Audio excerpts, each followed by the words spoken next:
नाज़रीन, उडेरोलाल गोठ हाजी उर्स सोहो में पीपल्स पार्टी लेडीज़ विंग ज़िले मटियारी की क़यादत पारा हैदराबाद में थींदड़ पीडीएम के जलसे के हवाले से तक़रीब कोठाई हुई, जंहिंमें मुख़्तलिफ़ यूसिन मां औरतन वॾे अंग में शिरकत कई। ॾिसूं था गुल मोहम्मद हिंगोरो जी ही रिपोर्ट। मौजूद उडेरोलाल लग यूसी पलीजानी में जिते पीपल्स पार्टी पारा पीडीएम के जलसे लाइ तैयारी लाइ प्रोग्राम रखियो आहे। उन हवाले से मेहरान टीवी से पंहिंजा वीचार कहिड़ी रीति वॾनि अचो त खान मालूम कयो। हिते रखियो वियो आहे असांजी भेण जेका डिप्टी जनरल सेक्रेटरी अदी आसिया सोहो, जे असांजी पार्टी में शिरकत कई आहे, असांजी पार्टी जो हिस्सो थी आहे। तो इहो ई ॿियो त जेको पीडीएम जो जलसो थी रहियो आहे 9 तारीख़, उन जे हवाले सां त असां लेडीज़ खे वधि खां वधि उन में शिरकत करे सघूं।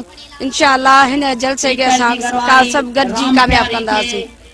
असां त हज़ारनि पर लखनि में निकिरंदा इंशाअल्लाह। जेके भाइर भेनरूं सभिनि जो जज़्बो हमेशह पीपल्स पार्टी सही रहियो आहे।